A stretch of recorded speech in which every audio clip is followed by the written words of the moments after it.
ಎಲ್ಲರ ಜೀವನದಲ್ಲಿಯೂ ಕಷ್ಟಗಳೆಲ್ಲವೂ ಕಳೆದು 4 ಜನರಂತೆ ಬದುಕಬೇಕು ಅನ್ನುವ ಆಸೆ ಇರುತ್ತದೆ. ಅಂಥವರು ಗುರುವಾರದ ದಿನದಂದು ಸಾಯಂಕಾಲ ಸಮಯದಲ್ಲಿ 2 ಬಾಳೆಹಣ್ಣಿನಿಂದ ಈ ಉಪಾಯವನ್ನು ಮಾಡಿದರೆ ನಿಮ್ಮ ಜೀವನದಲ್ಲಿ ಇರುವ ಎಲ್ಲ ಕಷ್ಟಗಳನ್ನು ದೂರ ಮಾಡಿಕೊಳ್ಳಬಹುದು. ಜೊತೆಗೆ ಐಷಾರಾಮಿ ಜೀವನವನ್ನು ಪಡೆದುಕೊಳ್ಳಬಹುದು. ಹಾಗಾದರೆ 2 ಬಾಳೆಹಣ್ಣಿನಿಂದ ಯಾವ ರೀತಿ ಉಪಾಯವನ್ನು ಮಾಡಬೇಕು ಮತ್ತು ಇದರಿಂದ ಆಗುವ ಪ್ರಯೋಜನವೇನು ಎಲ್ಲ ಮಾಹಿತಿಯನ್ನು ಇವತ್ತಿನ ವಿಡಿಯೋದಲ್ಲಿ ತಿಳಿಸ್ಕೊಡ್ತೀನಿ. ಅದಕ್ಕಿಂತ ಮೊದಲು ನೀವಿನ್ನೂ ನಮ್ಮ ಚಾನಲನ್ನು ಸಬ್ಸ್ಕ್ರೈಬ್ ಮಾಡಿಲ್ಲ ಅಂದರೆ ದಯವಿಟ್ಟು ಈ ಕೂಡಲೇ ಸಬ್ಸ್ಕ್ರೈಬ್ ಮಾಡಿ, ದಿವ್ಯ ದರ್ಶನ ಕಾರ್ಯಕ್ರಮಕ್ಕೆ ಒಂದು ಲೈಕ್ ಮಾಡಿ. ನಾವು ಹಾಕುವಂತಹ ಪ್ರತಿ ದೈವ ಮಾಹಿತಿಗಳು, ಸಮಸ್ಯೆಗಳ ಪರಿಹಾರ ಮಾಹಿತಿಗಳು ಉಚಿತವಾಗಿ ನಿಮ್ಮ ಮೊಬೈಲ್ಗೆ ಲಭ್ಯವಾಗುತ್ತೆ.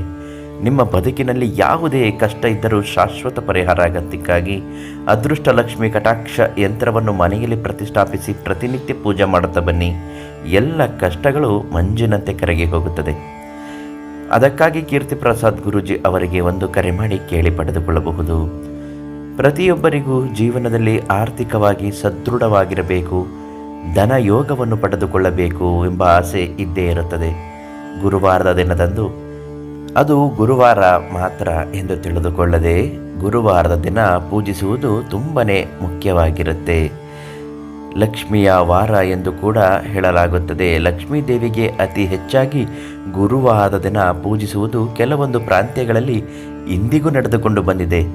6 ಗಂಟೆಯೊಳಗೆ ಇರುವ ಸಮಯವನ್ನು ಗೋಧೂಳಿ ಸಮಯ ಎಂದು ಹೇಳಲಾಗುತ್ತದೆ. ಅಂದರೆ ಸಂಜೆ 6 ಗಂಟೆ ಗೋಧೂಳಿ ಲಗ್ನ ಸಮಯದಲ್ಲಿ ನಾವು ಯಾವುದೇ ಕೆಲಸ ಕಾರ್ಯಗಳನ್ನು ಮಾಡಿದರೂ ಸಹ ಉನ್ನತಿಯನ್ನು ಪಡೆದುಕೊಳ್ಳಬಹುದು. ಸಾಲಬಾಧೆ, ಹಣದ ಸಮಸ್ಯೆ, ವ್ಯಾಪಾರದಲ್ಲಿ ನಷ್ಟವಾಗುತ್ತಿದ್ದರೆ ಈ ಸಮಯದಲ್ಲಿ ಪರಿಹಾರವನ್ನು ಮಾಡುವುದರಿಂದ ನಿಮ್ಮ ಎಲ್ಲ ಸಮಸ್ಯೆಗಳು ದೂರವಾಗುತ್ತದೆ. ಎಲ್ಲದಕ್ಕಿಂತ ಮೊದಲು ಗುರುವಾರ ಬೇಗ ಎದ್ದು ತಲೆ ಸ್ನಾನ ಮಾಡಬೇಕು. ಗುರುಗಳ ಸನ್ನಿಧಿಗೆ ಹೋಗಬೇಕು. ಗುರುಗಳ ಬಳಿ ಅಂದರೆ ರಾಘವೇಂದ್ರ ಸ್ವಾಮಿ ಆಗಿರಬಹುದು, ಸಾಯಿಬಾಬಾ ಮಂದಿರ, ಹೀಗೆ ಅಲ್ಲಿಗೆ ಹೋಗಿ ಭಕ್ತಿಯಿಂದ ಪ್ರಾರ್ಥನೆಯನ್ನು ಮಾಡಿ ನಿಮಗಿರುವ ಕಷ್ಟಗಳನ್ನೆಲ್ಲ ಹೇಳಿಕೊಂಡು ಅದಕ್ಕೆ ದಾರಿ ತೋರಿಸು ಎಂದು ಬೇಡಿಕೊಂಡರೆ ಗುರುಗಳ ಮಾರ್ಗದರ್ಶನ ನಿಮಗಾಗುತ್ತದೆ. ನಿಮ್ಮ ಎಲ್ಲ ಕಷ್ಟಗಳಿಗೂ ದಾರಿಯನ್ನು ತೋರಿಸುತ್ತಾರೆ. ಗುರುಗಳ ಆಲಯದಿಂದ ಬಂದ ನಂತರ ಸಾಯಂಕಾಲ 5ರಿಂದ 6 ಗಂಟೆಯ ಒಳಗೆ ಈ ಸಮಯದಲ್ಲಿ ಕೈಕಾಲು ಮುಖವನ್ನು ತೊಳೆದುಕೊಂಡು 2 ಬಾಳೆಹಣ್ಣನ್ನು ತೆಗೆದುಕೊಳ್ಳಬೇಕು. ಇದಾದ ನಂತರ ದೇವರ ಕೋಣೆಯಲ್ಲಿ ದೇವರ ಮುಂದೆ ದೀಪವನ್ನು ಹಚ್ಚಿ ಪ್ರಾರ್ಥನೆಯನ್ನು ಮಾಡಬೇಕು. ದೀಪವನ್ನು ಹಚ್ಚಿದ ನಂತರ ನಿಮಗಿರುವ ಆರ್ಥಿಕ ಸಮಸ್ಯೆ, ಸಾಲಬಾಧೆ ಎಲ್ಲವೂ ದೂರವಾಗಿ ವ್ಯಾಪಾರ ವ್ಯವಹಾರದಲ್ಲಿ ಲಾಭವಾಗಬೇಕು ಎಂದು ಪ್ರಾರ್ಥನೆ ಮಾಡಬೇಕು. ದೇವರ ಮುಂದೆ ಪ್ರಾರ್ಥನೆ ಮಾಡಿದ ನಂತರ ಆ ಬಾಳೆಹಣ್ಣನ್ನು ಹಸುವಿಗೆ ತಿನ್ನಿಸಬೇಕು.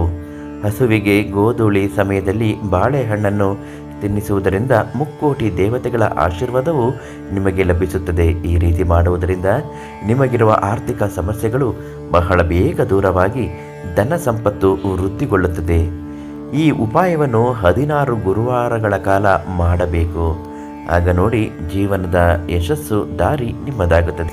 ಹಾಗೂ ನಿಮ್ಮ ಜೀವನದ ಯಾವುದೇ ಸಮಸ್ಯೆಯಿಂದ ಕೊರಗುತ್ತಿದ್ದರೂ ಪ್ರಧಾನ ತಾಂತ್ರಿಕ ಕೀರ್ತಿ ಪ್ರಸಾದ್ ಗುರೂಜಿ ಅವರಿಗೆ ಒಂದು ಕರೆ ಮಾಡಿ ಎಲ್ಲ ಸಮಸ್ಯೆಗೂ ಶಾಶ್ವತವಾದ ಪರಿಹಾರವನ್ನು ನೀಡ್ತಾರೆ.